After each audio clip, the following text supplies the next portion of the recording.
परम पिता परमात्मा, पूर्ण ब्रह्म, परम अक्षर ब्रह्म कबीर परमेश्वर जी हैं। ये अनंत ब्रह्मांडों के उत्पादक हैं, ये सब के सृजनहार हैं।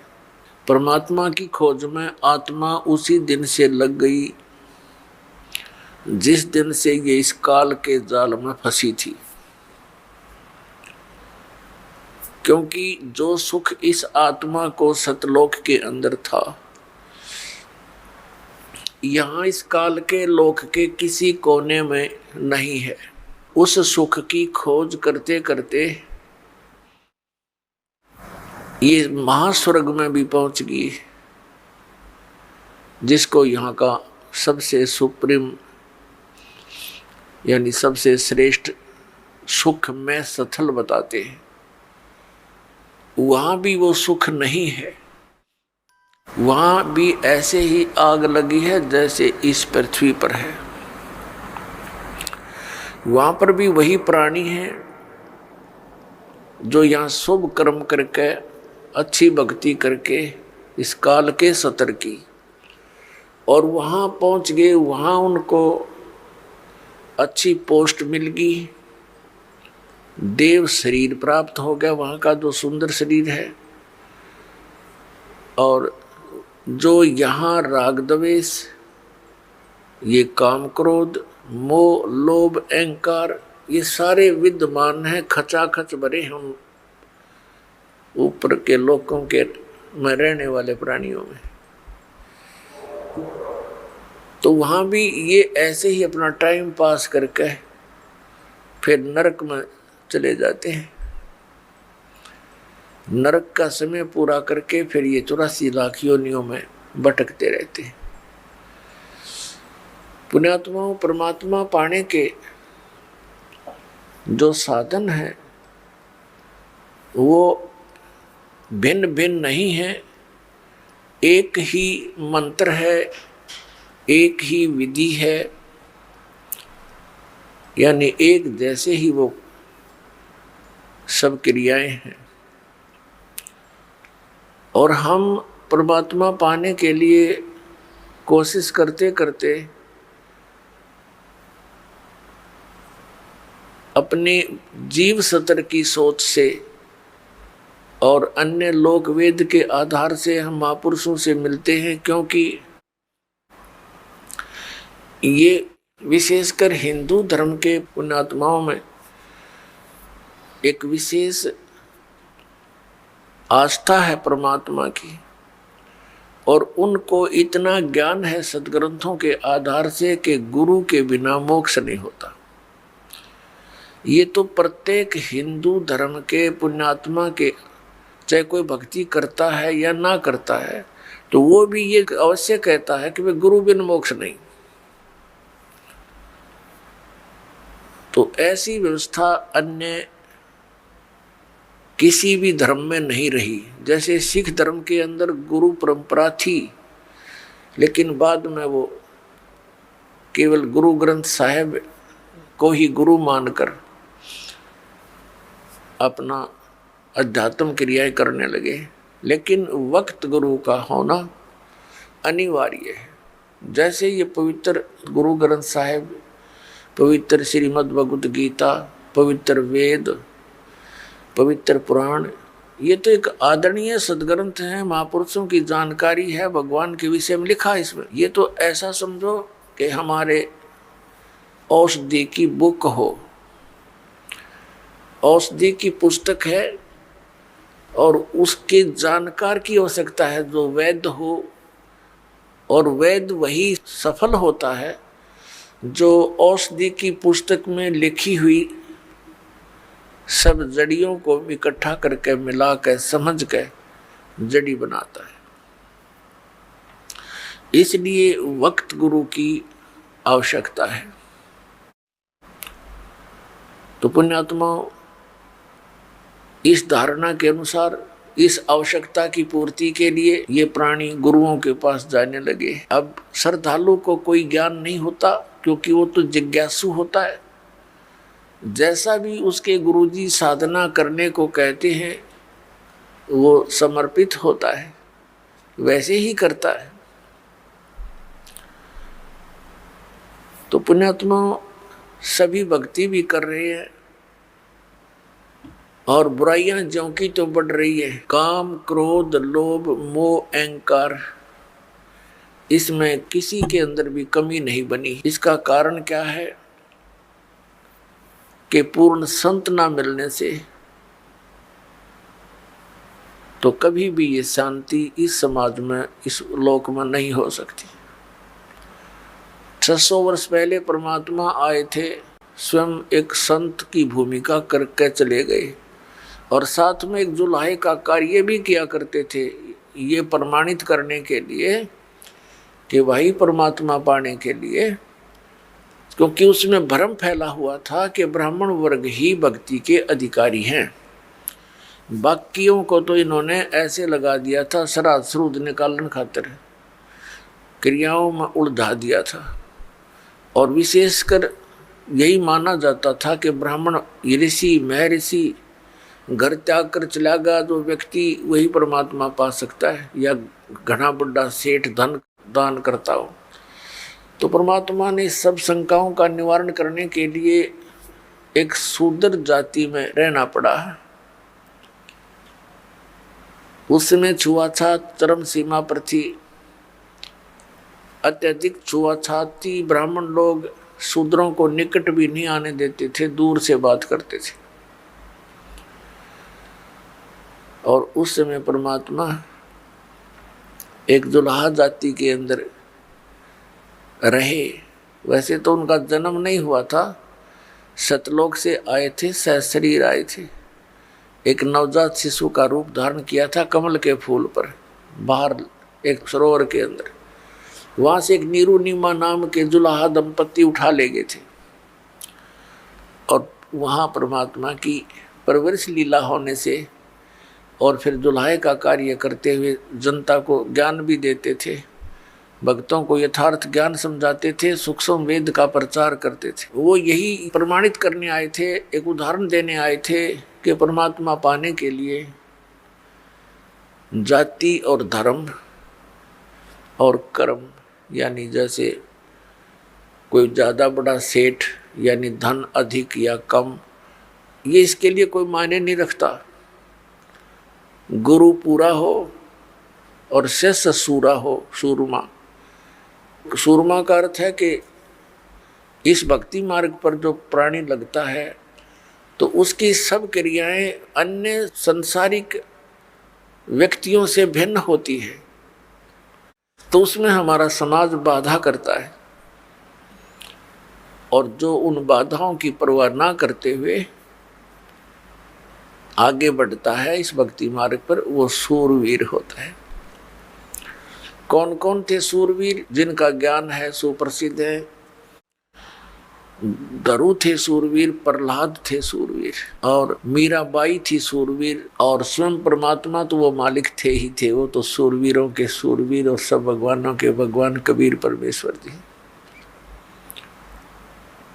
और अब वर्तमान में ये दास देख रहा है कि मेरे इस परमात्मा के ज्ञान से परिचित इस दास के अनुयायी ये सूरवीर,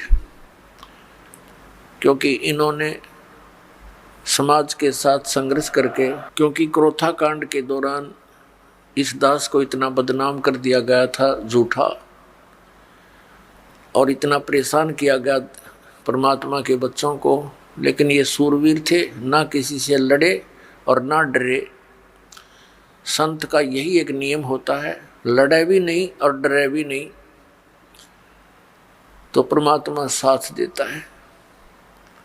आज हम सफल हुए, पूरा विश्व के अंदर ये ज्ञान जाएगा, परमात्मा का साथ हमारे साथ रहा और रहेगा, क्योंकि ये काम उसी परमात्मा ने शुरू करवाया है। हमारा कोई खानदानी पेशा ना, दादे परदादे माता पिता ने कभी यो काम कराया ना, दास को ये मजदूरी दी तो दास का उसी दिन से ये अटल इरादा बन गया था, सिर जाओ चाहे डट जाओ, परमात्मा के चरणों में ये शीश जावे तो सफल हो।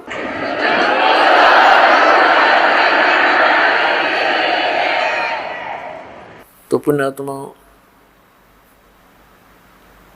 आप जी का सौभाग्य है कि काल के दूतों ने परमात्मा के इस अनमोल धन को पाताल में डाल रखा था। यानी ये समझ लो कूड़े के ढेर में घना नीचे दबा रखा था। अब दास पे कृपा हुई, रजा मालिक कबीर भगवान का साथ दास के साथ है, तो अब ये धन आपके रूबरू हो पाया है। इतने संघर्ष के बाद सन 1994 में दास को परमात्मा ने आदेश दिया था, गुरुदेव ने, दीक्षा उपदेश और सत्संग करने का। और आज सन 2012 हो गया, लगभग 18 वर्ष हो गए संघर्ष करते ने। -0 से भक्ति को ऊपर उभारा है परमात्मा कबीर जी की दया से। बिल्कुल नामो निशान नहीं था, ना भगवान का ना भक्ति का। परमात्मा के लिए तरफ सभी रहे थे। जैसे ये दास पहले हनुमान पुजारी था और मंगलवार का व्रत रखता था। सालासर एक मंदिर है हनुमान जी का, और उसमें इसी बूढ़ी सी मूर्ति रख रखी है। ये भगवान, अब हंसी आती है अपने कर्मों पे। काली सी मूर्ति में बना दी किसी ने, फिर देखा देखी जान लग गए, वहाँ धक्के खाया करते हम। बता, काल ने ऐसा जुल्म करवा रखा है। तत्व ज्ञान का तो नामो निशान मिटा दिया और कोरी बकवाद समाज में बरवा दी झूठे गुरुओं द्वारा।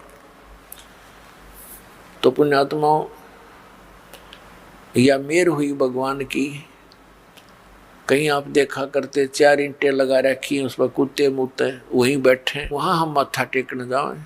और तेरा गजब भैया, वहाँ से सारा दिन रो कर मर जा, कोई नो कहने वाला नहीं, क्यों रो रहा है पत्थर के आगे। तो इसलिए वक्त गुरु की आवश्यकता होती है, और उसके ज्ञान के आधार से भक्ति साधना करने से कल्याण हो जाता है। अब ये कितनी बुराई बढ़ गई शराब मांस तम्बाकू की, और इसको विकास मानते हैं हम कि बड़ी बड़ी कोठी हो, कार हो, और गुटी सूटी लावें, और फिर विवाह के अंदर एक अलग से ड्रामा रच दे। पुण्यात्माओं, ये भक्ति मार्ग में नहीं चलेगा। ठीक है, संसार भक्ति नहीं करता, वो कुछ करो, वो तो इस विद्यालय के विद्यार्थी ही नहीं है। ये विद्यार्थियों के लिए लागू है कि ना बीड़ी पीवे, ना तम्बाकू प्रयोग करे किसी भी तरीके से, ना मांस खावे और ना शराब प्रयोग करे, और न ही ये ड्रामेबाजी करे, ना जन्मदिन मनाना, ना कोई ऐसे ब्याह के अंदर बकवाद करनी। सिंपल ब्याह करो बच्चों। आप भगत बन कर देखो कितना आनंद आएगा। देखो लोग दिखावा ड्रामा कितना कर ले, इसका अंत नहीं। शुरुआत हमने देखी, किसी ने 1100 रुपये दान के दे दिए, सारा गांव में चर्चा हुआ करती। फिर 2100 दे दिए एक ने, वो फेल हो गया। फिर एक ने 5100 दे दिए, वो फिर 21 वाला फेल हो गया। फिर एक ने 11,000 दे दिए अपनी लड़की के दान में, और एक मोटरसाइकिल दे दी, फिर कार दे दी। तो ये एक बकवाद है बेमतलब की। बच्चे को परमात्मा से जोड़ दिया जाए, परमात्मा का नाम लेकर, और ये राम नाम का दहेज बेटी न दे दे, ये सदा साथ देगा। एक टाइम हमने कुछ दे भी दिया बच्चे को, कितने दिन उससे वो गुजारा कर सकती है। और फिर गरीब की बेटी अमीर की बेटी को देखकर मायूस हो जाती है, उसको ना जाने कितना दुख होता है। तो इस तरह की ये बकवादें हमने समाज से ख़त्म करनी पड़ेंगी, खासकर भगत समाज को तो इसमें अग्रसर होना ही पड़ेगा। इस दास के संघर्ष में आपने सहयोग देना पड़ेगा। ये बिल्कुल गलत है, भक्ति बाधक है। जिसके 2-3 लड़की हो जाती, नींद आराम हो जाती है उस माता पिता की, और लड़की इसी कारण से हमारे लिए बोझ बन गई। एक इतना गौ जैसी आत्मा होती है बेटी की। हमने खूब देखा है, बेटा और बेटी रोटी खा रही हैं, माता पिता कोई बोलता है बेटे को एक वो काम कर, वैसे भी कहा ये काम करिए, बेटा तो कहेगा को नहीं करता, और बेटी रोटी खा रही होगी ना, खाना छोड़कर उठ कर चल पड़ेगी, उस काम को करके आओगी। अब ये हमें बोझ क्यों बनाई? अपने ड्रामाबाजी से, अपनी बकवादों से। दहेज के कारण। तो इस प्रकार हमने इस हर तरह की जो बुराई हमारे समाज में घर कर गई, इसको भी आपने गहराई से सोच कर, एक मर्यादा के उद्देश्य से नहीं कि मैंने कह दिया आपने शुरू कर दिया, नहीं, ये नियम ना समझना, ये आवश्यकता समझना, इस भक्ति मार्ग में बाधक समझना, इन नियमों को तोड़ देना। तो इस प्रकार से भक्ति हमारी अधिक होएगी। फिर अपनात्मा हमने परमात्मा पाने के लिए जो भी कुछ आदेश होता है गुरु जी का, वो करना ही चाहिए, क्योंकि गुरुदेव को मालूम होता है, वो मास्टर होता है इस मार्ग का। और विद्यार्थी, और जैसे डॉक्टर के पास जाता मरीज, तो सही डॉक्टर होगा तो वो काटे की बात करा करे और सही दवाई देगा, उसमें जो भी मर्यादा यानी परहेज बताए जा, तो उस रोगी को आजीवन करने पड़ते हैं, तभी वो सफल होता है, रोग नाश होता है। तो हमारे जन्म मृत्यु का दीर्घ रोग लगा हुआ है, इसका नाश इस दास के बताए मार्ग से होगा। दास वही मार्ग बता रहा है जो परमात्मा ने स्वयं आकर के बताया था। ये गॉड गिवन है, ये किसी की लोक वेद नहीं है, किसी आम व्यक्ति का बताया हुआ ज्ञान नहीं। और यही प्रमाण हमारे सदग्रंथों में है, जिन सदग्रंथों को हम सिरोधार्य मानते रहे। तो फिर भक्ति में देर नहीं लगेगी, आपको विश्वास होने में देरी हो रही है कि ये दास जो भक्ति बता रहा है वो सही है, श्रेष्ठ है, शास्त्र अनुकूल है। ये प्रमाण करने के लिए कि ये भक्ति सही है, और भगवान कबीर, परमेश्वर परम पूज्य कबीर जी हैं जो जुल्हा रूप में, धानक रूप में बनारस में आए थे, ये प्रमाणित करने के लिए ये ढेर सारे आपको प्रमाण दिखाने पड़ते हैं। और कुछ दिनों के बाद फिर ये आवश्यकता नहीं पड़ेगी इन प्रमाणों की, क्योंकि आप एक दूसरे को बताओगे कि ऐसा है, फिर ये एकदम सबको स्वीकार्य हो जाएगा। अभी तक तो किसी ने देखे नहीं, खोल के वेद देखी ना, गीता पढ़ी थी, समझी नहीं गीता जी में क्या लिखा है, पुराणों में क्या लिखा है, हम पढ़ते थे लेकिन समझ नहीं सके। अब हम समझन जोगे हो गए, अरीब खूब देखेंगे, कति दृढ़ होकर कहेंगे कि सचमुच कबीर इज गॉड, कबीर परमात्मा है, और यही भक्ति सही है, यही मंत्र श्रेष्ठ है, और सब बकवाद है। तो फिर आपसे सुनकर अन्य व्यक्ति भी इस बात पर विचार करेंगे, और कोई प्रमाणित कराना चाहेगा तो सदग्रंथ हमारे पास है, आप खुद भी उनका विश्वास दृढ़ करोगे। पूरे विश्व में एक ही भगवान रहेगा, एक ही ज्ञान रहेगा, और भक्ति विधि उस भगवान की एक है ही, वो अलग हो ही नहीं सकती। जैसे आम के पौधे को बीजने के लिए आम का ही बीज प्रयोग करना पड़ेगा, दूसरा बीज आम का हो ही नहीं सकता। तो परमात्मा पाने के लिए जो मंत्र है, इनके अतिरिक्त कोई साधना है ही नहीं। बाकी तो बबूल के बीज अलग हैं, अन्य साधनाएं जो सिद्धियां प्राप्त करने की हैं वो अलग वस्तु है, उसकी हमें जरूरत नहीं। तो पुण्यात्मा, सबसे पहले हमने गुरु की आवश्यकता होती है।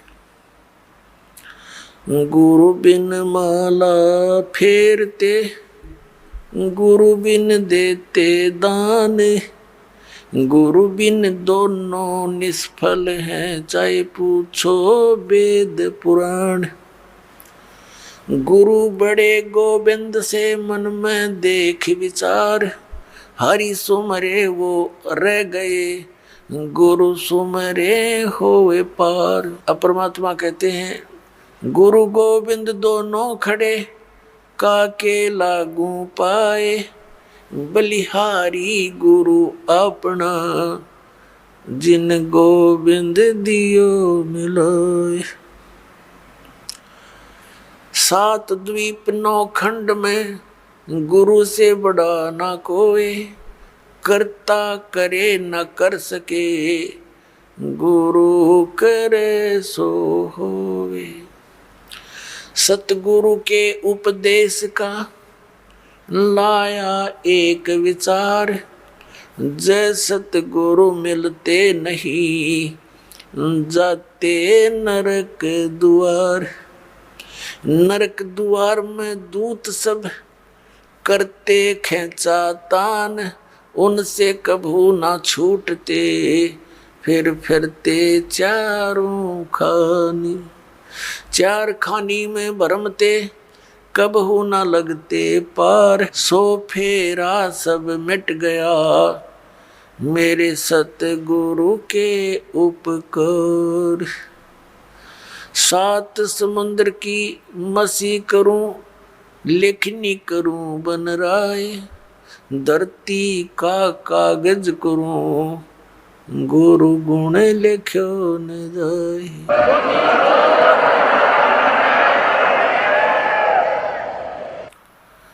गुरु गोविंद कर जानियो, रहियो शब्द समाए, मिले जब दंडवत बंदगी, नहीं पल पल ध्यान लगावे।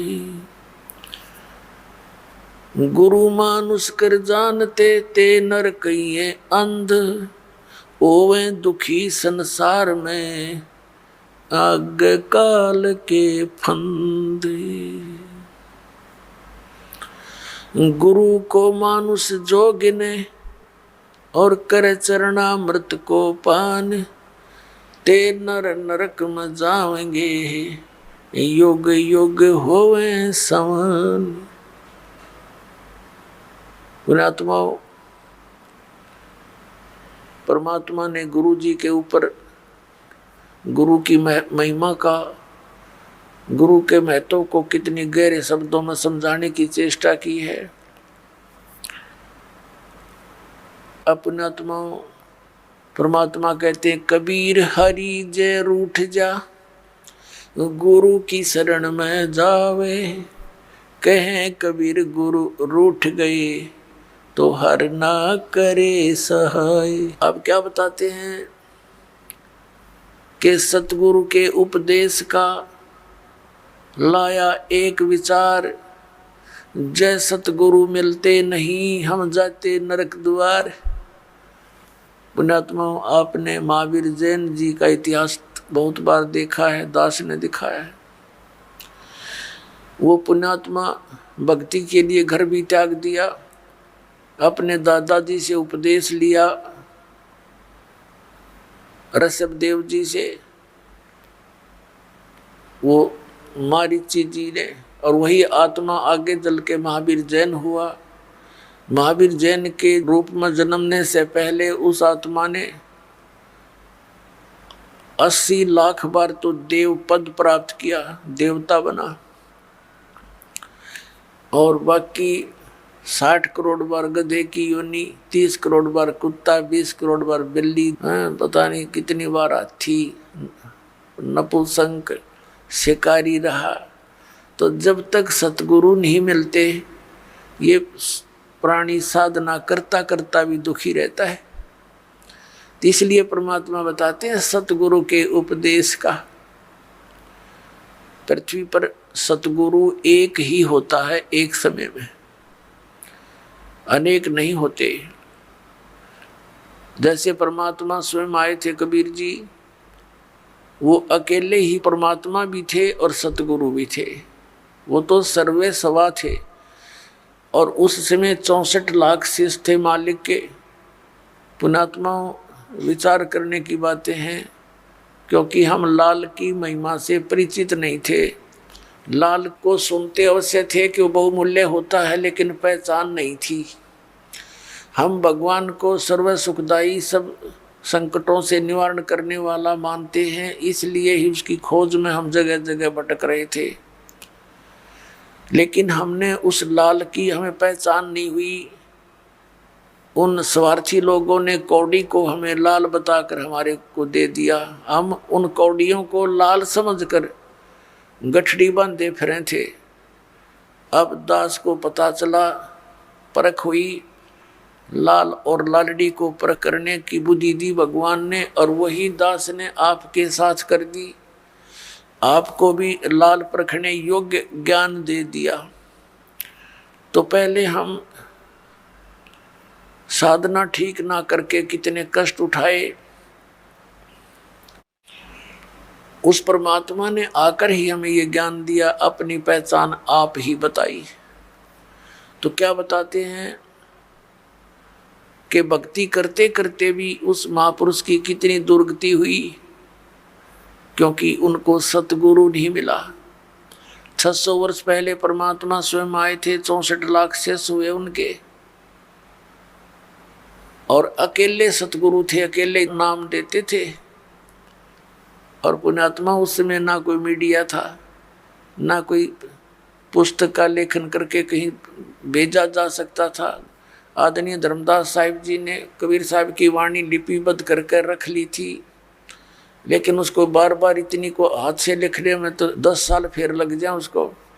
तो ऐसे जैसे आजकल परमात्मा ने दया बख्शी है, अक्षर ज्ञान दिया, पेपर दे दिया, इस पर परमात्मा की महिमा लिखकर हमने आपको भेज दी पुस्तकें बना बना कर।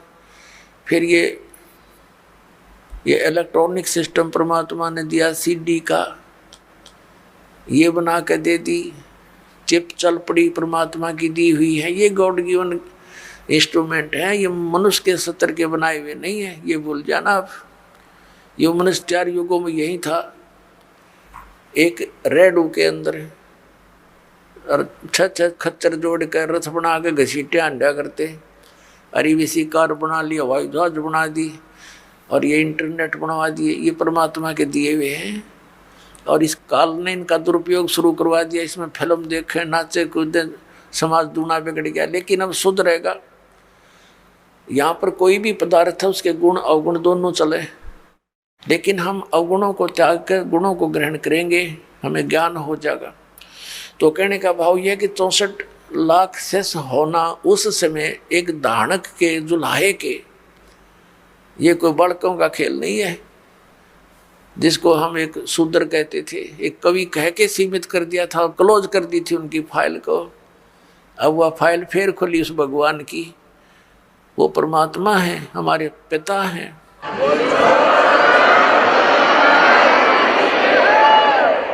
तो सतगुरु एक ही होता है। तो वो परमात्मा स्वयं सतगुरु भी थे और वो परमेश्वर भी हैं।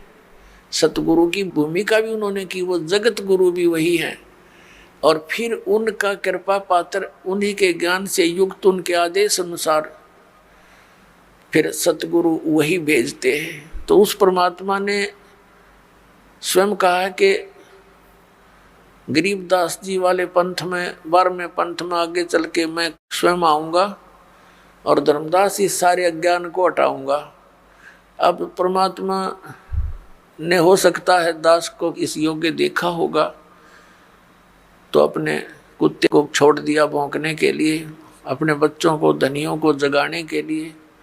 तो ये परमात्मा का किया हुआ काम है, आम जनसाधारण का ना समझना बच्चों। और इसका लाभ उठाओ, आप भी उठाओ, औरों को भी जगाओ जो गहरी नींद में सोए पड़े हैं और काल के दूता के फंसे पड़े हैं, प्यार के साथ। क्योंकि काल ने कहा था कि ऐसे उल्टे रंग में रंग दूंगा जब तुम्हारा मोक्ष समय आवेगा कलयुग में, उससे पहले सब नकली पंथ चला दूंगा तेरे नाम से, कबीर नाम से और सतलोक सचखंड के नाम से। और उनमें इतना अज्ञान ठोक दूंगा कि तेरा संदेश वाहक जब आएगा तब तक तो वो वकील बन जाएंगे उस अज्ञान के और कतई नहीं मानेंगे। परमात्मा ने कहा था कि हमें मनाना आता है, उस समय शिक्षित करूंगा। परमात्मा ने कहा था, उस समय बता दिया था धर्मदास को कि अभी तू चुप रहना, इसको जिक्र ना करना। सबको शिक्षित किया दाता ने, ये इंटरनेट प्रोजेक्टर बनवा दिए, दूर बैठे आप देख सकते हो क्या बोला जा रहा है, क्या लिखा है सदग्रंथों में, सामूहिक तौर पर सीडी के माध्यम से, टीवी के माध्यम से। तो ये परमात्मा का किया हुआ कार्य है।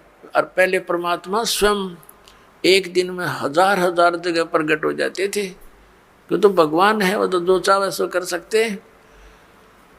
तो इस प्रकार परमात्मा ने हमें जगाया, सतज्ञान दिया, वही दिया हुआ ज्ञान आज दास आपके समक्ष रख रहा। तो प्रसंग चल रहा है कि सतगुरु के उपदेश का लाया एक विचार, जय सतगुरु मिलते नहीं हम जाते नरक द्वार। पुण्यात्माओं, इन वचनों को गणी गहराई से सुना करो, इनको हृदय में जाने दो कानों के माध्यम से। जब तक बच्चा दवाई को अंदर नहीं जाने देगा वो काम के करेगी, होठों पर ही डाल दे, बार थूक देता है, सुनता नहीं है। तो इनको बहुत गहराई से सत्संग के समय तो आप एकाग्रचित हो जाया करो और परमात्मा के इन वचनों पर गहराई से सोचा करो। अब क्या बताया भगवान ने कि सतगुरु के उपदेश का लाया एक विचार, और जय सतगुरु मिलते नहीं हम जाते नरक द्वार। नरक द्वार में दूत सब फिर करते खेचा तान, उनसे कबू ना छूटते फिर फिरते चारों खान। पुण्यात्मा, जब ये भक्तिहीन प्राणी यहाँ से जाता है, यम के दूत इसको पकड़ कर ले जाते हैं, धर्मराज के सामने खड़ा कर दिया जाता है, न्यायाधीश के सामने। वहाँ ये नहीं कह सकता कि मैंने ऐसा नहीं किया, मैंने ऐसा नहीं किया। वहाँ झूठ नहीं चलेगी, वहाँ तो आपकी फिल्म स्टार्ट हो जाएगी, सीडी ऑन हो जाएगी आपके सामने। क्योंकि जो कर्म हम करते हैं, सोचते भी हैं, उसकी भी एक फोटोकॉपी भगवान के दरबार में जाती है, और वहाँ जाते ही उसको ऑन कर दिया जाता है। अब जैसे आप जी भक्तों को, भाई बहनों को कहते हो, रिश्तेदारों को या कोई मित्र पड़ोस पड़ोस में मिल जाते हैं, उनको भी समझाते हो भक्ति कर लो, परमात्मा का नाम ले लो, तो अब तो उनके पास समय नहीं है, क्योंकि उनको ज्ञान नहीं है। फिर वो जब वहाँ दरबार में खड़ा होगा तो ये एक पली लगाता है भगवान के आगे, एक बहाना खोजता है कि परमात्मा मुझे पता नहीं चला, हमने तो इतना ज्ञान हुआ था, अपना काम करो, बच्चों का पालन पोषण करो। तो उसमें परमात्मा वो सीडी चला देगा, कोई भक्त उससे कह रहा होगा कि चलो चलेंगे सत्संग में, और वो बकवाद कर रहा होगा, मना कर रहा होगा, सौ बहाने मिला रहा होगा। फिर परमात्मा कहेगा, देख इस भक्त ने, इस बहन ने, इस बेटी ने तेरे से क्या कहा था, और तू झूठ बोलता है कि मेरे को पता नहीं चला। तब ये क्या कहता है भगवान, गलती होगी क्षमा कर दो। परमात्मा कहता भाई ये गलती मानने का कोई फायदा को नहीं है, अब तो नरक में जाना ही पड़ेगा, और फिर कभी तुझे मानव शरीर मिले तो फिर ट्राई करना। तो पुण्यात्माओं, ये धर्मराज के दरबार में जो प्राणी जाता है, उसके बाद इसको नरक में डाला जाता है, और वहाँ तो लाखों की संख्या में, हजारों की संख्या में पशुओं की तरह चारों तरफ से यम के दूत, नो समझ लो हाथों में भाले, क्योंकि वो शरीर ऐसा है, उसमें पीड़ा घनी होती है, और उसमें मरता नहीं प्राणी, पीड़ा ज़्यादा होती है, तो उसमें सीधे भाले ठोके, आँखों में मारेंगे न सीधे, और ऐसे जैसा भी हाथ में आओ उतना लठ मारते हैं, और उनको ज़बरदस्ती नरक में ठोक देते हैं, धक्के मार मार के वो उल्टे बाजे उनके लठ मारे, और जैसे पशु को फाटक में रोकते हैं ऐसा ठोक दिया जाता है। तो यहाँ क्या बताते पुण्यात्मा, हम भक्ति से घने दूर हो गए, अध्यात्म ज्ञान आसपास भी नहीं रहा, हमें डर नहीं रहा इन बातों का, इन बातों को हम ऊट पटांग सी मानते हैं, इन अज्ञानियों के ज्ञानों को सुन सुन कर अज्ञान को, कि नरक कहीं नहीं है, यही स्वर्ग है, यही नरक है।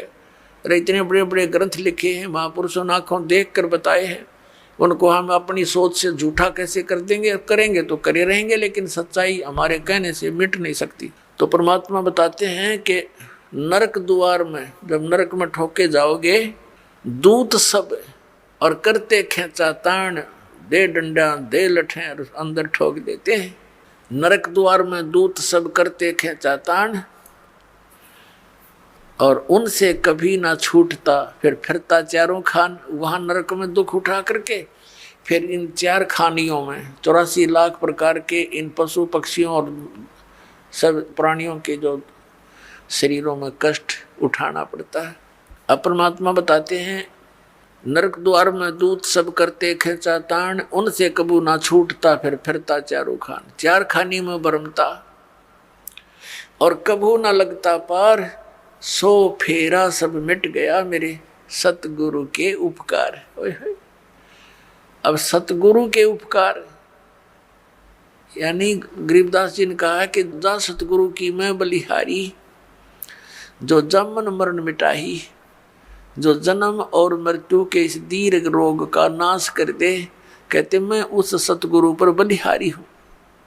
तो जन्म मरण का रोग का नाश कबीर परमेश्वर ही कर सकता है, और कबीर परमेश्वर जिस भी अपनी आत्मा को, दास को यहाँ भेजता है अपना सामर्थ्य देकर, तो यह उसके द्वारा परमात्मा ही करवाता है। अन्य ना तो किसी भगवान की भक्ति से ये जन्म मरण का रोग नाश हो सकता। यदि हम श्री राम श्री कृष्ण अर्थात विष्णु जी इनकी पूजा करके चाहें कि हमारा जन्म मरण का रोग कटे, ये नाशवान इनकी जन्म मृत्यु स्वयं होती है। ऐसे ही शंकर जी की जन्म मृत्यु होती है, ब्रह्मा जी की जन्म मृत्यु होती है। इनका पिता है सरपुरुष जिसको काल रूपी ब्रह्म भी कहते हैं। जो गीता बोल रहा है श्री कृष्ण जी में प्रवेश करके, वो स्वयं स्वीकारता है। गीता जी अध्याय नंबर 4 के श्लोक नंबर 5 और 9 में, अध्याय नंबर 2 के श्लोक नंबर 12 में, गीता जी अध्याय नंबर 10 के श्लोक नंबर 2 में ये कहता, अर्जुन तेरे मेरे बहुत जन्म हो चुके हैं, तू नहीं जानता मैं जानता हूं। तो इससे सिद्ध है कि इस ब्रह्म की पूजा करने वाला भी जन्म मरण के रोग से नहीं बच सकता। और ब्रह्म की साधना ब्रह्म पुजारी गुरु से ही लेनी पड़ती है। उस गुरु की शरण में जाने से भी जन्म मृत्यु का रोग नहीं कट सकता। और जब तक जन्म मृत्यु का रोग नहीं कटेगा शांति नहीं हो सकती। गीता ज्ञानदाता 8वें अध्याय के 3 श्लोक में कहता कि अर्जुन वो परम अक्षर ब्रह्म है। अर्जुन ने 8वें अध्याय के प्रथम मंत्र में पूछा कि हे भगवान, आपने जो 7वें अध्याय के गीता जी के 29वें श्लोक में जिस तत्ब्रह्म के विषय में कहा है कि उसको जान करके प्राणी फिर केवल यहाँ से जन्म मृत्यु के रोग से छूटने का ही प्रयत्न करता है। जरा माने बुढ़ापा, वृद्धावस्था के कष्ट और मरण माने मृत्यु से ही बचने का छुटकारे की कोशिश करता है। वही संसार की किसी वस्तु में इच्छा नहीं रखता। तो 8वें अध्याय के प्रथम श्लोक में पूछा कि किम तत्परम। गीता ज्ञानदाता ने 8वें अध्याय के 3 श्लोक में कहा वो परम अक्षर ब्रह्म है। फिर 8वें अध्याय के 5 और 7 श्लोक में तो अपने बारे में कह रहा है गीता ज्ञानदाता कि अर्जुन तो मुझ में मन वाला हो, मेरे पर आश्रित हो जा, मेरी भक्ति कर और युद्ध भी कर तो मुझे ही प्राप्त होगा। तो इसने अपनी भक्ति करने वाले को कहा है लेकिन मुझे प्राप्त होगा। शांति नहीं हो सकती, युद्ध तो करना पड़ेगा। 8वें अध्याय के 8, 9, 10 में कहा है कि उस परम अक्षर ब्रह्म की साधना करने वाला प्राणी उसके पास चला जाता है। 15वें अध्याय के 1 से लेकर 4 में कहा कि तत्वदर्शी संत की पहचान बताई है। और उसके पश्चात तत्वदर्शी संत मिल जावे, सतगुरु मिल जावे, उसके पश्चात परमेश्वर के उस परम पद की खोज करनी चाहिए जहाँ जाने के बाद साधक फिर लौटकर कभी संसार में नहीं आते। 18वें अध्याय के 62 और 66 श्लोक में कहा कि अर्जुन तू सर्वभाव से उस परमेश्वर की शरण में जा, उस परम अक्षर ब्रह्म की शरण में जा, उसकी कृपा से ही तो परम शांति को और सनातन परम धाम को प्राप्त होगा। और ऐसे ही 18वें अध्याय के 66वें श्लोक में कहा कि सर्वधर्मान प्रीतज माम, मेरे सतर की जो साधना है। जैसे 8वें अध्याय के 13वें श्लोक में गीता ज्ञानदाता कहता है कि ओम इति एकाक्षरम ब्रह्म व्यवहारण माम अनुस्मरण ये प्रियाति तजन देहम सयाति परमाम गतिम। मुझ ब्रह्म का एक ओम मंत्र है और ओम से होने वाली जो परम गति है उसको वही प्राप्त कर सकता जो अंतिम श्वास तक ओम का ही जाप करता हुआ शरीर त्याग कर जाता है। तो उससे कौन सी गति होती है? ब्रह्मलोक प्राप्ति होती है, क्योंकि ब्रह्म का मंत्र ओम है। 8वें अध्याय के 16वें श्लोक में गीता जी में कहा कि अर्जुन ये ब्रह्मलोक पर्यंत सब पुनरावर्ती में है, वहां गए हुए प्राणी भी फिर जन्म मरण के चक्कर में रहते हैं। और उस परम अक्षर ब्रह्म की भक्ति के लिए 17वें अध्याय के 23वें श्लोक में गीता जी में कहा कि ओम तत्सत इति निर्देश ब्रह्मण त्रिविद समर्थ है, ब्राह्मणा तेन वेदा च यज्ञा विहिता पुरा। सच्चिदानंद घन ब्रह्म के पाने की 3 मंत्र का निर्देश है। ओम तत्सत, ओम ये ब्रह्म का है, तत् ये अक्षर पुरुष का है। गीता जी अध्याय नंबर 15 के श्लोक नंबर 16 और 17 में 3 पुरुष हैं, एक सर पुरुष, एक अक्षर पुरुष, एक परम अक्षर पुरुष। जो परम अक्षर पुरुष है वो सबसे श्रेष्ठ है और वही वास्तव में अविनाशी है। अन्य सर पुरुष और अक्षर पुरुष को नाशवान कहा कि उनके लोकों में जितने प्राणी हैं वो भी नाशवान है, तो उनकी भक्ति से तो मोक्ष हो ही नहीं सकता। अब श्रीमद् भगवद गीता अध्याय नंबर 17 के श्लोक नंबर 23 में ओम तो ब्रह्म का जाप सर पुरुष का और तत् ये सांकेतिक है, ये अक्षर पुरुष का, और जो सत शब्द है वो भी सांकेतिक है। इसको सार नाम भी कहते हैं, इसको आदि नाम भी कहते हैं, वो है परम अक्षर ब्रह्म का। तो इन तीनों मंत्रों की मजदूरी से इन तीनों मंत्रों की साधना से हम भगवान प्राप्त कर सकते हैं, उस मोक्ष सथल प्राप्त कर सकते हैं, वो सुख प्राप्त कर सकते हैं जिसके विषय में वर्णन किया गया है। अब जैसे हम हैंडपंप लगाते हैं तो हैंडपंप में हम बोकी मारते हैं, तो ये बोकी और हैंडपंप ये हमारा उपास्य नहीं है, लेकिन इस तरीके के बिना वो उपास्य वस्तु नहीं मिल सकती, वांछित वस्तु नहीं मिल सकती, जल नहीं मिल सकता। तो ये पूजा नहीं कर रहे हम तो वो साधन अपनाया है जिससे वो जल मिल जा।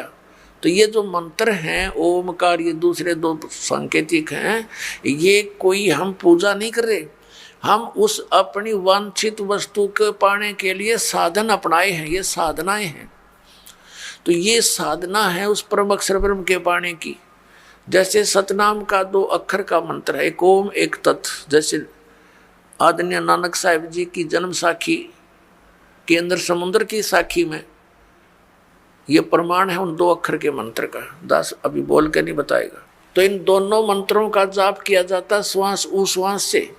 जैसे हमने जल निकालना जल, तो उसके लिए हैंडपंप लगाएंगे, तो पहले बोकी मारेंगे, मिट्टी बाहर फेंकेंगे, बोकी मारेंगे, फिर बाहर निकालेंगे और पाइप नीचे छोड़ देंगे। यूँ काम है समझो सतनाम का। 2 अक्षर की बोकी चलेगी श्वास उश्वास से। अब ये बोकी ने अपना काम कर दिया, जल तक पहुंचा दिया, लेकिन बाहर जल नहीं प्राप्त हुआ। उसके लिए एक और आइटम लगाना पड़ा है, हैंडपंप, ऊपर मशीन बोलते हैं उसको, और फिर उसकी पूजा करनी है, उसको भी ऐसे हिलाना है, प्रैक्टिस करनी है, जब वो जल निकलता है। तो ऐसे ही केवल सतनाम प्राप्ति से भी मोक्ष नहीं, सारनाम नहीं मिलाता है, वो जल मिले नहीं। सारनाम समझो हैंडपंप का ऊपर का वो मशीन है, तो ये मशीन उसी समय लगी हुई सक्सेस होगी जब वो पाइप पूरी जल तक पहुंच चुकी होगी। बीच में अगर कोई कहे हैंडपंप लगा दे, मशीन फिट कर दे, मिस्त्री कभी नहीं करेगा।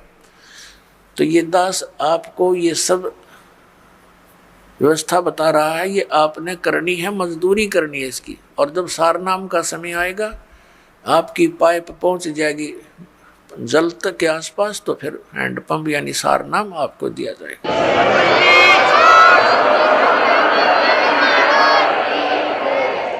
तो इस प्रकार उस परम अक्षर ब्रह्म के पाने का ओम तत्सत ये 3 मंत्र का जाप है। ओम ये ब्रह्म का है, तत् ये अक्षर पुरुष का है, उसको परब्रह्म भी बोलते हैं, और सत ये परम अक्षर ब्रह्म का, इसको पार ब्रह्म कहते हैं। पार ब्रह्म, एक परब्रह्म एक पार ब्रह्म। एक ब्रह्म, ब्रह्म तो ये सरपुरुष है, ये काल भगवान 21 ब्रह्मांड का स्वामी। अक्षर पुरुष इसको परब्रह्म कहते हैं, ब्रह्म से नेक्स्ट भगवान, पर यानी दूसरा। और इससे ऊपर पार ब्रह्म माने सबसे परले पार का, सबसे ऊपर वाला, वो पार ब्रह्म होता है। जैसे आप संतों की वाणी में पार ब्रह्म शब्द सुनते हो, वो परब्रह्म के लिए नहीं है, वो पार ब्रह्म यानी उस सत्य पुरुष की तरफ संकेत है, परम अक्षर ब्रह्म की तरफ संकेत है। तो जैसे तो उस परमात्मा के पाने का फिर 3 मंत्र का जाप है, ओम तत्सत।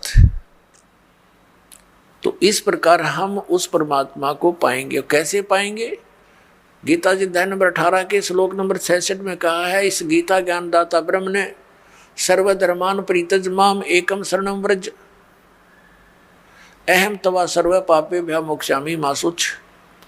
ये क्या कहता है कि मेरे सत्तर की जितनी पूजाएं हैं वो मुझ में छोड़ दे, मुझे दे दे मेरे सत्तर का जो तूने मजदूरी करी है, फिर मैं तुझे यहाँ से जाने दूंगा नहीं, तू मेरा बंधक मजदूर है, और मेरा कर्ज उतार दे। फिर तू उसकी शरण में जा। एकम, एकम माने जिसके बराबर दूसरा ना हो, अद्वितीय,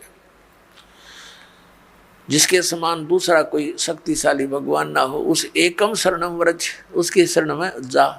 हरिन अज्ञानी हमारे धर्मगुरुओं ने अनुवाद करता ऋषि मंडलेश्वर ने अनर्थ कर रखे गीता जी में, अनुत्तम मान्यता थी उत्तम बता रहे हैं। ये देखिए ने व्याकरण बदल डाली अपनी अज्ञानता के कारण। और व्रज माने जाना होता है, ये आना बोलते हैं, आना लिखा हुआ अनुवाद कर रखा है। इंग्लिश का वर्ड है गो, और गो माने जाना होता, आना तो हो ही नहीं सकता। ये तो मूर्ख अगर कोई उस सेंटेंस को ना समझ कर उसका अर्थ आना कर रहा है तो वो बिल्कुल अज्ञानी व्यक्ति है, वो आशय को समझा नहीं, उस प्रकरण के आशय से वो परिचित नहीं है। अब ये जैसे गीता जी अध्याय नंबर 2 के श्लोक नंबर 7 में अर्जुन स्वयं स्वीकार रहा कि मैं आपकी शरण हूँ, आप मेरे गुरु हो, मेरी बुद्धि काम नहीं करती, मुझे निर्णायक ज्ञान दो, मैं आपकी शरण हूँ। अब यहाँ फिर नो कहो है कि मेरी शरण में आ जाओ, उसकी शरण तो पहले कह रहा है मैं तो तेरी शरण खड़ा हूँ, और सब धर्मों के कर्मों को मुझ में छोड़कर मेरी ये शरण में आ जा। अकल देखो इनकी, इन्हें बहुत सी जगह ऐसे अनर्थ कर रखे जहाँ ये समझ नहीं सके। तो यह ओम नाम का जाप इसको दे देंगे काल को, ये हमें यहाँ से जाने देगा, नो ड्यू सर्टिफिकेट लिख देगा ये, लेकिन ये तब लिखेगा जब गुरु साथ होगा, नहीं तो आपको बहका करके यहीं अपने नकली सतलोक, नकली अलख लोक, अगम लोक, इसने ब्रह्म लोक में बना रखे हैं धोखा देने के लिए, वहाँ पटक देगा ठाक है, और वहाँ जीवन बर्बाद कराओगे, कितने युगों के बाद फिर जमीन पर पटकेगा, सारा काम रह गया बना बनाया। तो सतगुरु की आवश्यकता आपके साथ रहेगी अंतिम सांस तक। तो जैसे अब प्रसंग चला है कि हम ओम नाम का जाप इसको दे देंगे, और फिर हमने 7 संग ब्रह्मंडों को पार करके जाना है इस अक्षर पुरुष के परब्रह्म के 7 संग ब्रह्मंडों को, उसके लोक से जाने का किराया देना है इसका, वो तत्व मंत्र जो आपको देते हैं वो उसके किराया देना है। वहाँ से फिर वो जाने के लिए हमें ये समझ लो टोल टैक्स समझ लो, ये उसका अक्षर पुरुष के लोकों से पार होने का। और तीसरा जो मंत्र है वो सतलोक में स्थायी स्थान प्रदान कराओगा, जो आदि नाम है, सार नाम है। तो पुण्यात्मा गीता जी अध्याय नंबर 8 के श्लोक नंबर 8, 9, 10 में गीता ज्ञान दाता कहता है कि उस परम अक्षर ब्रह्म की साधना करेगा तो उसको प्राप्त होगा। उसकी साधना का मंत्र ये बताई दिया, ओम तत्सत नथिंग एल्स, इति निर्देश है, बस यही निर्देश है। निर्देश का mean final direction, nothing else. और गीता जी में ना हरे राम हरे कृष्ण, ओम नमः शिवाय, ओम भगवते वासुदेव नमः, ये इस तरह की कोई मंत्र नहीं है। और जो श्रीमद् भगवत गीता में वे ऑफ वर्शिप नहीं है, पूजा का मार्ग नहीं है, उसको जो करता है तो वो शास्त्र विधि को त्याग कर मनमाना आचरण कर रहा है। अब प्रसंग आता पुण्यात्माओं, जो शास्त्र विधि को त्याग कर मनमाना आचरण करते हैं उनको न तो सुख हो न उनकी गति हो, बताओ, और न ही उनकी कोई कार्य सिद्धि हो। तो फिर इसीलिए तो हम भक्ति करते हैं, और वो तीनों व्यर्थ, तो उस साधना के करने का कोई लाभ नहीं। इसी कारण से हम नास्तिकता की तरफ चल पड़े, भगवान को खोजते खोजते हम हार थक चुके हैं। अंत में हमने घुटी सूटी का सहारा ले लिया, चोरी ठगी करके हम सेठ साहूकार बनने की चेष्टा कर रहे हैं, वो दूने दुख उठा लेते हैं, पाप इकट्ठे कर लेते हैं। तो इस प्रकार इस ज्ञान से हमें ये विष दिखाई देगा। परमात्मा कहते हैं जैसा दर्द आपना हो ऐसा जान बराने।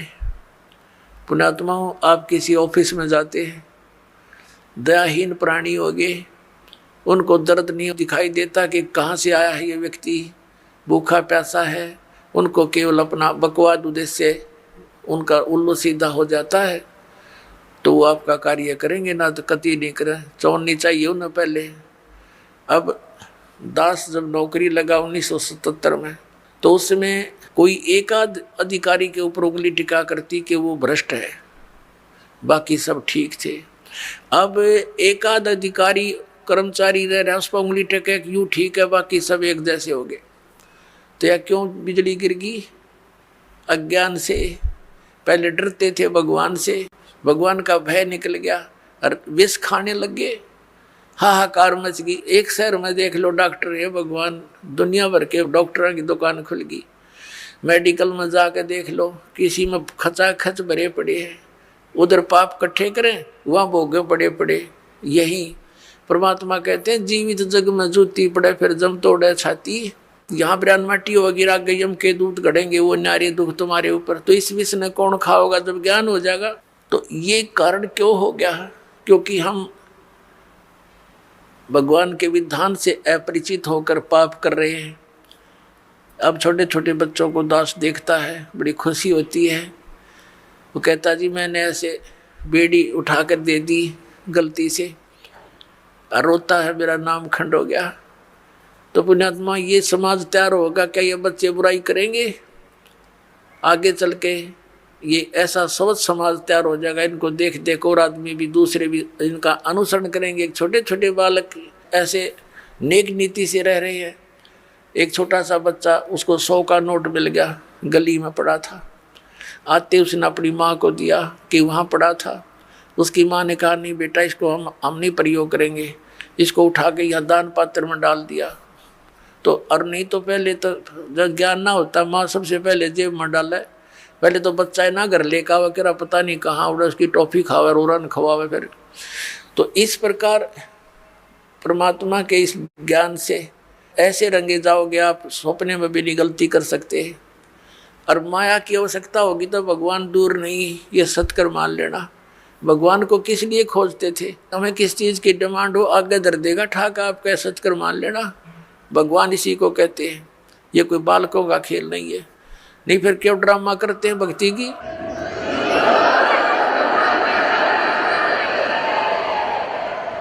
ये वो समृद्ध शक्ति है, एक वचन में सब कुछ कर सकता है आपके लिए, लेकिन उसके कराने योग्य आपने बनना पड़ेगा। कहते हैं सतगुरु के दरबार में कमी काहे की ना, और अनसा मौज नहीं पा रहा तेरी चूक चाकरी में। तो इस सच्चे दरबार में किसी चीज़ की कमी नहीं है, और आपके ऊपर मेहर नहीं हो रही है तो आपकी कोई चाकरी में, आपकी सेवा और सुरक्षा में कोई त्रुटि है, उसको ठीक कर, तुरंत बिजली आ जाएगी। करंट आने के लिए, बिजली पावर आने के लिए हमने उस योग्य बनना पड़ता है, गुड कंडक्टर। तो बिजली आई सारे काम होंगे फिर तो, जो उसके गुण हैं। तो उस बिजली को आने के योग्य बनाओ, और इसी तरीके से बनोगे आप, इस ज्ञान से, इस भक्ति से समर्पित हो जाओगे।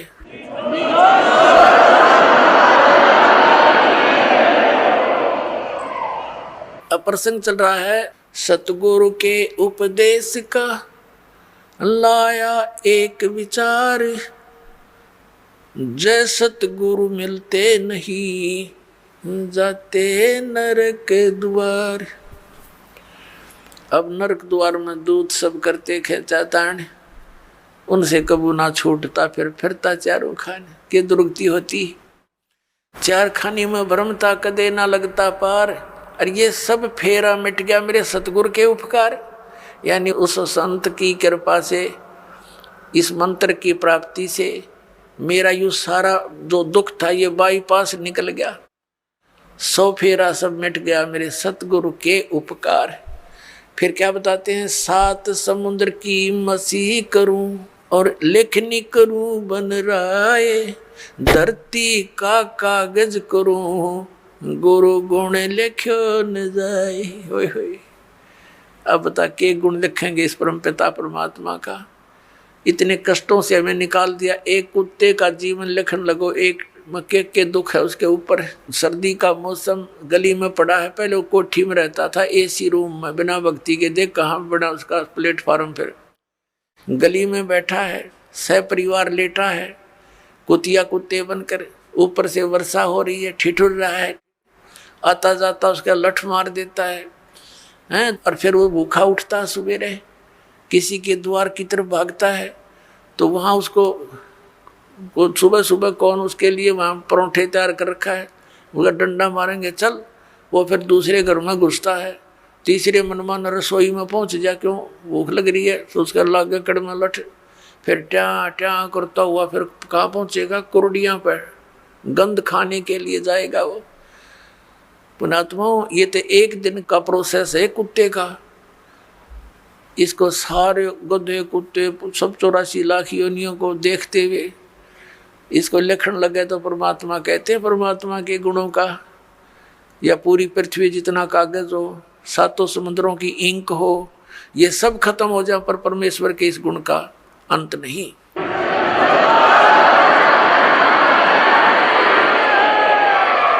अब पुण्यात्मा परमात्मा बताते हैं, गुरु गोविंद कर जानियो, रहियो शब्द समाए, मिले जब दंडवत बंदगी, नहीं तो पल पल ध्यान लगावे।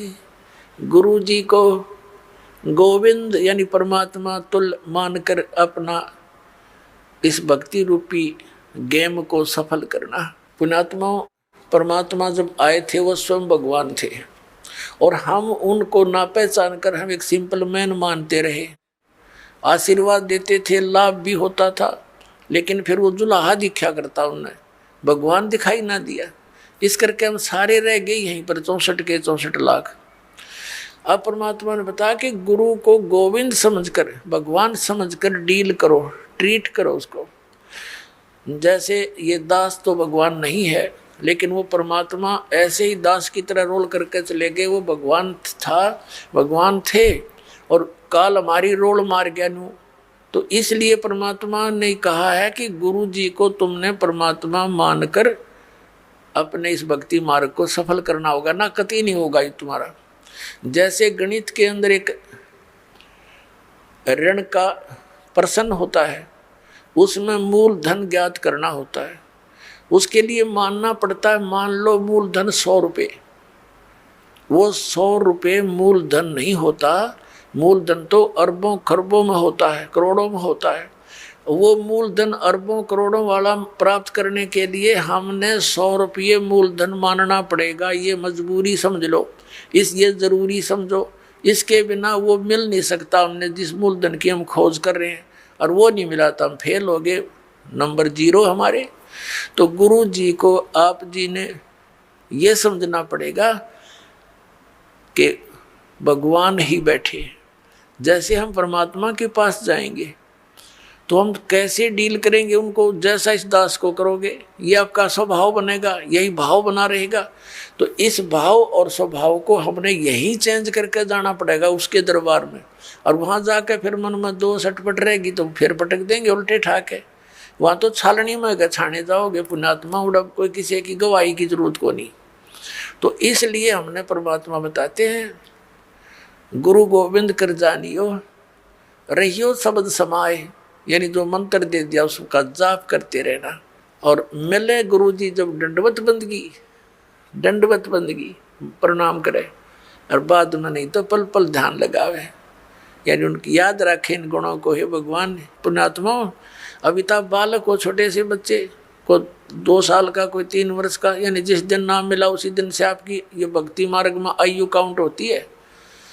कोई 4 वर्ष का, कोई 5 वर्ष का, कोई 10 वर्ष का, तो बच्चे ही गिने जाते हैं। जब आप थोड़े से मैच्योर हो जाओगे तो फिर देखना आपकी स्थिति, आप रोया करोगे बैठ कर, भगवान जुल्म हो गया था, मनुष्य जीवन इतना अनमोल था, कौड़ी बदले जा था। और फिर इस दास की आपको उपयोगिता का पता चलेगा। तो इसलिए परमात्मा कहते हैं फिर वो भूल नहीं पड़ती।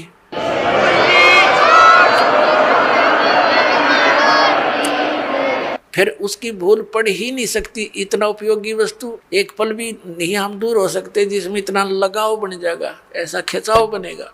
और ये लगाव, ये खिंचाव ही आपको सतलोक लेके जाएगा। जैसे हम इस काल भगवान के ऊपर आसक्त हुए और इतने आसक्त हो गए कि डटे नहीं डटे, वहाँ पर इतना सुख छोड़कर हम इस गंध में आ गए, केवल इसकी चाह, इसके ऊपर आसक्त हो गए। अब इसके असलियत का पता आपको लग जाएगा। तो 1 नंबर का विलियन है, सब धोखा करके काम करावे, भला तुम्हारे से सारा काम करवा रहा है और आप खा रहा हमारे को। तो फिर आपका इससे दिल लटेगा और परमात्मा की तरफ जाने के लिए आपको इस दास के अतिरिक्त पृथ्वी पर कुछ दिखाई नहीं देगा। अतः फिर अपने आप आपकी आशा आपकी हर तरह से हट करके व्यक्ति इस दास पर जो है ना इकट्ठी हो जाएगी, एकत्रित हो जाएगी, और इतनी कसक हो जाएगी कि आप डांटे नहीं डट सकते। और यह भक्ति की शक्ति जो दास ने बताया, कमाई तुम्हारे साथ होगी। तो इस प्रकार फिर हम सतलोक जा सकेंगे, नहीं तो यह बात बनेगी नहीं जल्दी से। अब फिर क्या बताया है कि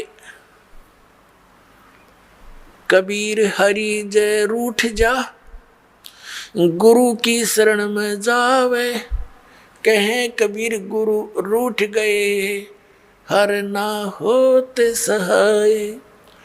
जैसे क्या बताते हैं, जो व्यक्ति अपने पाप कर्मों के कारण दुखी होते हैं तो वो कहा करते हैं कि हमारा राम रूठ गया, हमारा राम रूठ गया, नए नए दुख आने लग गए हमारे ऊपर।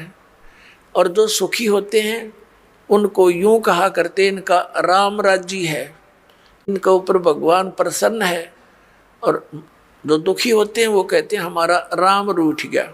अब पुण्यात्माओं, जब तक हमारे पुण्य चलते हैं तो हमें सब सुख सुविधाएं उपलब्ध होती हैं, तो ऐसे लगता है कि हमारा राम राज्य है, प्रसन्न है। और जिनके पुण्य खत्म हो गए, उनके पाप शुरू हो गए, तो उनका राम रूठ गया। अब जैसे गुरु गोविंद दोनों खड़े, किसके लागू पाए, बलिहारी गुरु अपना, जिन गोविंद दियो मिलाए। अब क्या बताते हैं, परमात्मा ने कितना एग्जाम्पल दिया हमारे को समझाने के लिए। कैसा उदाहरण दिया है कि जैसे आप कहीं खेतों में एकांत स्थान पर या कहीं पर मजदूरी कर रहे हो, कोई कार्य कर रहे हो, मटका भर ले गए पानी का घड़ा घट, जब तक उसमें जल है तो नो प्रॉब्लम, प्यास लगी घट घट पिया फिर काम लाएंगे। और जब वो घट यानी घड़े में पानी खत्म हो गया, जल खत्म हो गया, तो समस्या उत्पन्न हुई, तो फिर वो राम रूठ गया। जब तक उसमें जल था तो राम राज्य था, सुविधा सारी थी, प्रॉब्लम थी नहीं। अब वो जल खत्म हुआ तो राम रूठ गया। अब वो राम मिला कहाँ, हैंडपंप में, हैंडपंप में मिला वो जल, तो वहाँ गए, हैंडपंप के नीचे रखा मटका, फिर करी उसकी पूजा सेवा और भर लाए, फिर सुखी हो गए। तो जिनके ऊपर अब पापों के दौर चल पड़े उनके पुण्य समाप्त हो चुके, और सुख होगा पुण्य बढ़ने से, पुण्य प्राप्त होने से। तो यहाँ परमात्मा कहते हैं कि एक तरफ तो आपके पास एक घड़े में जल रखा है और एक तरफ हैंडपंप है। जल तो समझो वो परमात्मा है घड़े में, और हैंडपंप गुरु जी है। अब कौन से को सिलेक्ट करोगे तुम? हैंडपंप को, हैंडपंप में तो कितना पानी निकाले, और मटका में जो जल है वो तो एक दिन भी पूरा ना निकाला मन पूरे परिवार का। तो यहाँ परमात्मा कहते हैं गुरु गोविंद दोनों खड़े, और किसके लागू पाए, बलिहारी गुरु अपना, जिन गोविंद दिया मिलाए। हैंडपंप बिना जल नहीं मिला। कबीर हरि जय रूठ जा, गुरु की शरण में जावे, कहें कबीर गुरु रूठ गए तो हरि ना होत सहाय। जैसे हैंडपंप खराब कर दिया आपने, उसकी केयर टेक करी नहीं, तो फिर जल कैसे मिलेगा?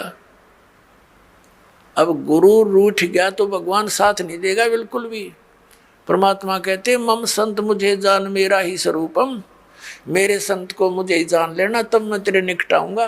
नहीं तो परमात्मा ये सोचते हैं जैसा व्यवहार आप इस दास के साथ करते हो और जो सोच इस दास के प्रति रखते हो, तो परमात्मा निरीक्षण करते हैं, जांच करते हैं कि यदि इस दास के स्थान पर वो मालिक विराजमान होते तो आप जी ऐसा ही व्यवहार करते, क्योंकि परमात्मा एक धारणक रूप में रहा करते, ऐसी क्रिया करते थे जैसे आप जी करते हो। और वो शूद्र वर्ण में जैसे महर्षि रामानंद पंडित जी बड़े विद्वान माने जाते थे, और परमात्मा उनको इस काल के जाल से निकालना चाहते थे। 5 वर्ष के बालक रूप में परमात्मा अपनी लीला में शरीर दिखा रहे थे। रामानंद जी का एक शिष्य था, उस शिष्य से एक प्रश्न किया था कि तुम विष्णु जी को सर्वेश्वर बताते हो, इनका तो जन्म मृत्यु होता है, पुराणों में ऐसा लिखा है। जिस बात से क्षुब्ध होकर के उस रामानंद जी के शिष्य ने परमेश्वर कबीर जी से कहा था, क्या तूने दीक्षा ले रखी है, तूने पुराणों का ज्ञान कहाँ से हुआ? परमात्मा ने कहा कबीर जी ने कि मैंने दीक्षा ले रखी है, गुरु बना रखा है, जो तेरा गुरु जी है वही मेरा गुरु जी है। उस समय ब्राह्मण वर्ग केवल ब्राह्मणों को दीक्षा देते थे, उन्हीं को भक्ति का अधिकारी मानते थे, अन्य को तो टोटके टाटके बता कर उन महाराज जी रखा करते थे और कथा सुना सुना कर उनसे अपना वो लेते थे दान। इस बात से अक्षुब्ध होकर के तूने एक शूद्र होकर मेरे गुरु जी की बेइज्जती कर दी है, एक पंडित को अपना गुरु बताया है। रामानंद जी से कंप्लेंट की गई, कबीर परमात्मा को वहाँ बुला लिया गया। बहुत से श्रोता वहाँ विराजमान थे। रामानंद जी ने पहले तो प्रश्न उत्तर किए, तू कौन है, तेरा क्या नाम है। परमात्मा ने कहा था, सुन रामानंद, राम मैं, राम बावन नरसिंह। और फिर कहा था, ए स्वामी सृष्टा में सृष्टि हमारे तीर, दास गरीब अदर बसु में अवगत सत कबीर। रामानंद जी से कहा था कि ए रामानंद जी, मैं सारी सृष्टि का रचनहार हूँ और ऊपर सतलोक में रहता हूँ, मैं पूर्ण परमात्मा हूँ। इस बात से दुख मान गया रामानंद जी। बहुत सी गाली गलौज किया परमात्मा के प्रति कि तू नीच जात का है, छोटी जाति, ऊंचा मुँह बातें करता है, तो कुजात है, तेरे माँ का पता ना पिता का पता नहीं कहाँ मिला था। इस तरह की ऊँची मंदी बातें कही और परमात्मा खुश होकर खड़े रहे, जैसे एक सुयोग्य शिष्य ने अपने गुरु जी के सामने, चाहे वो कुछ भी बोले, वो कोई ऑब्जेक्शन, कोई दोष मन में नहीं आना चाहिए। ये रिहर्सल हमें बता कर गए थे परमात्मा। रामानंद जी गाली दे रहे हैं और परमात्मा खुश होकर खड़े कि आप जो कहो सिर उधारिए, लेकिन मैं हूँ वही जो आपको दास ने बताया, मैं परमात्मा हूँ। रामानंद जी का नहीं यकीन हुआ, वो बीच में पूजा करने लग गया कि रुक जा थोड़ी देर। बीच में पर्दा लगा दिया कि मैं शूद्रों के दर्शन भी नहीं करता, ये दिखाने के लिए। और झोपड़ी के अंदर बैठकर एक पूजा करने लगा, जैसे भगवान विष्णु की काल्पनिक मूर्ति बनाई।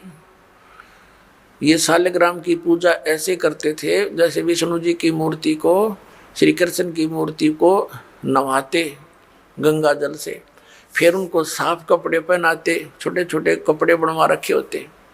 तो ऐसे वो कल्पना से कर रहा था, कोई ओरिजिनल वस्तु नहीं थी अंदर। और वो क्या करते हैं कि सब कपड़ों को उतार कर भगवान के सब नवा धोवा के फिर धोती बांध देते हैं, कुर्ता बना देते हैं, तिलक लगा देते हैं, मुकुट रखते हैं और साथ में कंठी भी डालते हैं, जो वैष्णो साधुओं की पहचान होती है। तुलसी के एक मनिए की, एक ही मन का होता डोरी में। अब मुकुट रख दिया। उस दिन माला डालनी भूल गए रामानंद जी। और रामानंद जी ने सोची आज तो बात बिगड़ गई भाई, माला डालनी भूल गए, लेकिन उस दिन जो कर्म कांड के अंदर मुकुट रख दिया तो मुकुट उतारा नहीं जा सकता, पूजा खंडित मानी जाती है उस कर्म कांड के अंदर। और यदि पूरा श्रृंगार नहीं हुआ, कंठी नहीं डली, तो भी पूजा खंडित, इनकम्प्लीट रह गई। तो रामानंद जी ने सोचा इस मुकुट के ऊपर से डाल देता हूँ। वो मुकुट में फंस गई, अंदर नहीं जा रही है। बड़ा चिंतित हुआ। पुण्यात्मा भगत ही होते हैं, ठीक अवस्था डले ढो रहे हैं, लेकिन भक्ति के लक्षण उनमें विद्वान रहते हैं। बहुत दुखी हो गया रामानंद, हे भगवान आज मेरे से की गलती बन गई। इतने जीवन में 104 वर्ष का हो गया, 16 वर्ष की आयु में लगा था आपके चरणों में, आज तक ऐसी भूल नहीं बनी थी। हे परमात्मा कोई गलती हो तो माफ़ करना। बाहर खड़े भगवान कबीर साहब बोलते हैं कि स्वामी जी इस माला की गांठ खोल लो या गुंडी खोल के और फिर गले में डाल दो, मुकुट उतारना नहीं पड़ेगा आपको। अपनात्माओं, एक छोटा सा बालक और शूद्र वर्ण में जुलाहे जाति में, और जिन जुलाहों को शूद्रों को वो ब्राह्मण लोग छूने भी नहीं देते थे, अपने शरीर से दूर 10 कदम दूर रखते थे। अब इसको ब्राह्मण कहते हैं। ब्राह्मण सो जो ब्रह्म पहचान है, जो भगवान को पहचान ले वो ब्राह्मण है, ना तो सूखे डले डोहे प्राणी। अब जब रामानंद ब्राह्मण ने देखा कि ये कबीर, ये तो परमात्मा खड़े हैं जिसने मेरे मन की बात बता दी, मैं तो कोई कल्पना कर रहा था, मन में सोच ही रहा था, मेरे मन की बात बता दी। अब वो पर्दा दिया फेंक, और सामने हजारों की संख्या में ब्राह्मण दर्शक बैठे कि आज कबीर की पिटाई होगी और रामानंद जी कहेगा कि मैंने इसको दीक्षा नहीं दी, ये झूठ बोलता है। रामानंद जी ने देखा बाहर के पूरा ब्राह्मण वर्ग समाज खड़ा है और उधर एक भगवान खड़ा है शूद्र रूप में। तो कहते परमात्मा कहते हैं वक्त पड़े सौदा करे और बाढ़ में जाओ युग थोथा ज्ञान। उसी समय उस बालक को ऐसे अपने सीने से लगा दिया परमात्मा को रामानंद जी ने। बोलो सतगुरुदेव की।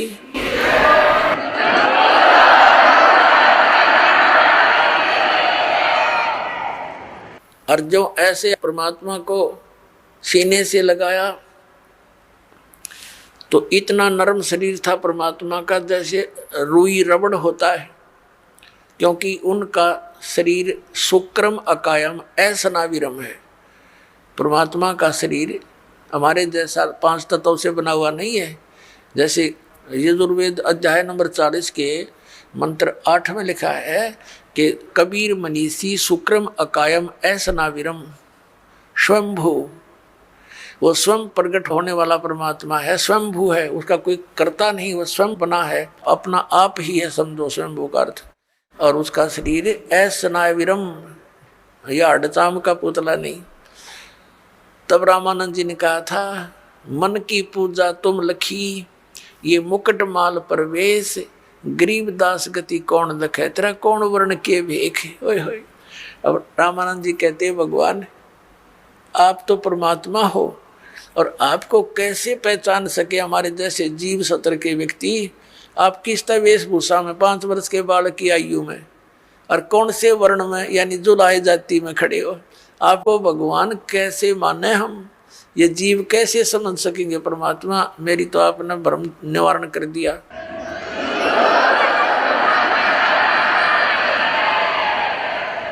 मन की पूजा तुम लखी और मुकुट माल परवेश। गरीबदास जी ने अपनी अमृतवाणी में आँखों देखा ये सब चित्रण। कहा कि रामानंद जी कहने लगे, गरीबदास गति कौन लखे, तेरा कौन वर्ण के भेख है, किस वेशभूषा में और किस जाति में आप खड़े हो भगवान, आपको कैसे पहचाने। फिर परमात्मा ने कहा, स्वामी जी भक्ति करो। आप जो साधना कर रहे हो ये मोक्ष मार्ग नहीं है, इससे जन्म मरण का रोग नहीं कटेगा। प्रसंग चला था, जा सतगुरु की मैं बलिहारी, जो जामन मरण मिटाई। जा सतगुरु की मैं बलिहारी, जो जामन मरण मिटावे, जन्म मरण मिटा दे। तो रामानंद जी ने कहा, बच्चा मैंने तो आज तक जिससे भी ज्ञान सुना है, स्वर्ग से ऊपर कोई स्थान नहीं, और श्री कृष्ण और विष्णु और शंकर से ऊपर मैंने भगवान नहीं सुना। अब इनकी पूजा छोड़कर मैं और की पूजा कैसे करूं, कैसे विश्वास करूं। बालक तेरे पे मैंने 104 वर्ष का वर्द हो गया। अब आप जो बताने जा रहे हो कि परमात्मा और है, क्योंकि परमेश्वर कबीर जी ने सारा कुछ बताया, आपकी गीता जी में लिखा है 18वें अध्याय के 62वें श्लोक में, 18वें अध्याय के 66वें श्लोक में आपका गीता ज्ञानदाता कहता है कि तू सर्वधर्मान परित्यज माम एकम शरणम व्रज। तो सर्वभाव से उस परमेश्वर की शरण में जा और उसी के कृपा से तू परम शांति को प्राप्त हो। अब उनको कंठस्थ याद थे, ब्राह्मण थे, वो तो सारी याद थी, पूरी गीता कंठस्थ याद थी, सब श्लोक याद थे। तो रामानंद जी ने कहा कि हे भगवान, हम तो व्रज का अर्थ उल्टा ही लगाए बैठे थे। तो परमात्मा ने कहा, अब उल्टा कर लो, क्योंकि गाड़ी को उल्टा डाल ले तो चले नहीं, गाड़ी को सीधा ही खड़ा करना पड़ेगा। अब परमात्मा ने कहा कि उसकी शरण में जाने के लिए जो साधना है वो 17वें अध्याय के 23वें श्लोक में लिखा। ये तत् और सत मेरे पास है, ये मंत्र कबीर साहब ने कहा था रामानंद जी को। ओम तो सार्वजनिक है ही। तब रामानंद जी ने कहा कि देख बच्चा, मैंने सारी उम्र खो दी इसी भक्ति में, अब कहीं मैं घर का रहूँ ना घाट का। 104 वर्ष का बूढ़ा हो गया, आप साधना बताओ, कहीं प्रमाण दिखाई देता नहीं। ठीक है, ये गीता जी का मंत्र तो मैंने याद है, ओम तत्सत, लेकिन ये सब कुछ देख कर भी विश्वास नहीं हो पा रहा मुझे। तो परमात्मा कहने लगे कि हमारी बात पर जो विश्वास करेगा तो उसको हम प्रमाण भी दिखा देंगे। रामानंद जी ने कहा, देखो मैं 16 साल की उम्र से लगा था और आज तक मैं यही साधना करता हूँ। मैंने पूरा शरीर अपना साध रखा है, समाधिस्थ भी होता हूँ। परमात्मा ने कहा, आप समाधिस्थ हो कि कहाँ तक पहुँचते हो समाधि में। अब वो समाधिस्थ हो गया, अभ्यास था डेली का, योग युक्त होने का, एकदम समाधिस्थ हो गए। और समाधि क्या है, सपना सा होया करता है, सपना सा। एक ऐसी स्थिति आ जाती है कि वो भूल जाता है मैं कहाँ बैठा हूँ, और ऊपर के जो साजबाज दिखाई देना शुरू कर देता है। तो परमात्मा उनके साथ साथ जा रहे हैं। रामानंद जी पहुँच गए, आगे त्रिकुटी पर पहुँच जाता है प्राणी। ये ओम नाम के जाप का साधक त्रिकुटी पर जाता है। वैसे भी जो अन्य साधना करते हैं वो भी जो धर्मी पुरुष होते हैं वो सीधे त्रिकुटी पर ही पहुँचते हैं। वहाँ से फिर 3 रास्ते बन जाते हैं। परमात्मा ने कहा कि यहाँ आगे कहाँ जाओगे स्वामी जी, समाधि दशा में बातें हो रही जैसे स्वप्न में होते हैं। अब रामानंद जी कहता आगे मुझे पता नहीं, मैं तो यहीं तक पहुँच पाता हूँ। तो परमात्मा ने कहा कि ये जो लेफ्ट साइड का रास्ता है ना, ये जाता पहले धर्मराज के दरबार में। ये पूरी न सोच ले सेक्रेटरीएट है ये पूरा, और वहाँ जब आपकी मृत्यु होगी तभी जा सकोगे, पहले नहीं जा सकते वहाँ। तो वहाँ आपका अकाउंट होगा, आपने जिस भी देव की पूजा कर रखी है उसी के लोक में आपको भेज दिया जाएगा। तो ऐसे ही सबका अकाउंट यहाँ होकर के फिर अन्य स्थानों पर भेजा जाता है। और इधर राइट साइड के अंदर ये 88,000 खेड़े हैं, और ये दूसरे टाइप के व्यक्ति इधर भेजे जाते हैं। और सामने जो है ये ब्रह्मरंध्र है, सामने का जो है ये तुम्हारे किसी मंत्र से नहीं खुल सकता, ये ब्रह्मलोक को जाता है। आपके पास जो मंत्र हैं आप जाप करते हो, ओम नमः शिवाय या ओम भगवते वासुदेव या हरे राम कृष्ण राधे श्याम, इन करके जाप देख लो आप। रामानंद जी ने सारा कुछ कर लिया लेकिन वो गेट नहीं खुला। तो परमात्मा ने कहा मैं खोलूं मेरे सतनाम से। परमात्मा ने कहा देख मैं सिमरण करता हूँ सतनाम का। वो तो मालिक थे, सिमरण किया, एकदम सामने का गेट न पट दे ही खुल गया। अका जाए मेरे साथ। उनके अंदर जाते ही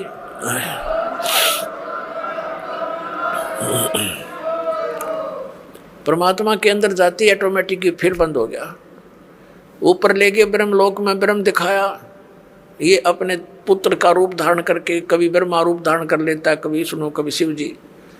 इससे आगे फिर ले गया इसके 21वें ब्रह्मांड में तपस्या दिखाई, जहाँ ये भून कर 1 लाख प्राणियों को खाता है। फिर परमात्मा परब्रह्म के लोक में यानी 11वें द्वार से पार करके परब्रह्म के लोक में प्रवेश किया। परब्रह्म से आगे फिर अपने लोक में परम अक्षर ब्रह्म के लोक में सतलोक में ले गए, बौर गुफा को पार करके 12वां द्वार पार करके। तो वहाँ क्या देखा, परमात्मा अपने दूसरे रूप में, वहाँ की जो स्थिति जो भगवान वहाँ रहते हैं, वहाँ तेजों में शरीर है परमात्मा का, उसको सतपुरुष कहो, परम अक्षर पुरुष कहो, उसको कबीर भगवान कहो। तो सतपुरुष के एक रोमकूप में करोड़ सूर्य मिला दे, करोड़ चंद्रमा, ऐसी रोशनी है उस परमात्मा की, उससे भी तेज है। और नीचे से जो कबीर साहब गए थे 5 वर्ष के बालक की आयु में, वहाँ चंवर उठा के अपने दूसरे रूप पर चंवर करने लगे। तो रामानंद जी ने सोचा कि ये कबीर जी तो यहाँ का कोई देवता है, गण है, और ये है सचमुच वो परम अक्षर ब्रह्म जिसके विषय में गीता में कहा है। तो उसी समय वो सोच ही रहे थे, वो तेजों में शरीर जो तख्त पर, तख्त माने सिंहासन, तख्त का अर्थ कोई यूँ नहीं है लकड़ी का तख्त पर बैठे, यानी अनंत कोट ब्रह्मांड के कंट्रोलर के सिंहासन पर विराजमान है। वहाँ से खड़े हुए और चंवर ले लिया 5 वर्ष के बालक से, और 5 वर्ष का बालक बैठ गया उस अनंत कोट ब्रह्मांड के सिंहासन के ऊपर कबीर रूप में। और वो तेजों में शरीर परमात्मा कबीर जी 5 वर्ष के बालक पर एक सेवक की तरह ऐसे सेवा करने लगे चंवर से। रामानंद जी सोच ही रहे थे कि ये क्या चक्कर हो रहा है, छोटा सा बालक कबीर दुल्हा, और ये इस पर यूँ भगवान चंवर करता। इतने में तेजों में शरीर परमात्मा का जो था वो 5 वर्ष के बालक में समावेश कर गया। अकेले कबीर जी बैठे रह गए, 5 वर्ष के बालक। तब रामानंद जी से कहा परमात्मा ने कि Swami ji I am God, मैं परमात्मा हूं।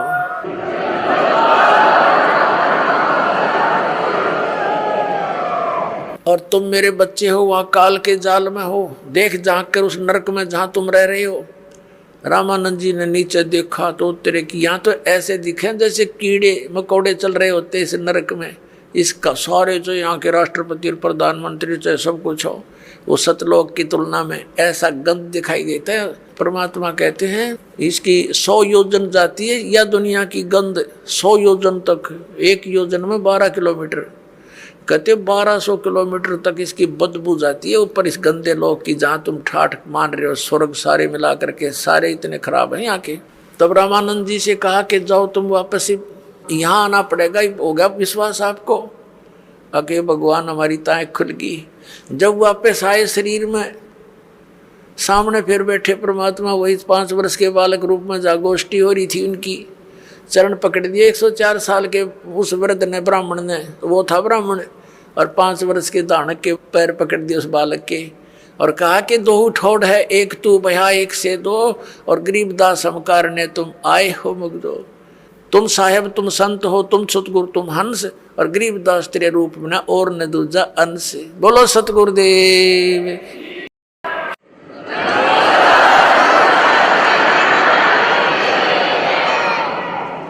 तो इस प्रकार आपका जन्म मरण मिटेगा और परमात्मा प्राप्त होगा। सत सहे।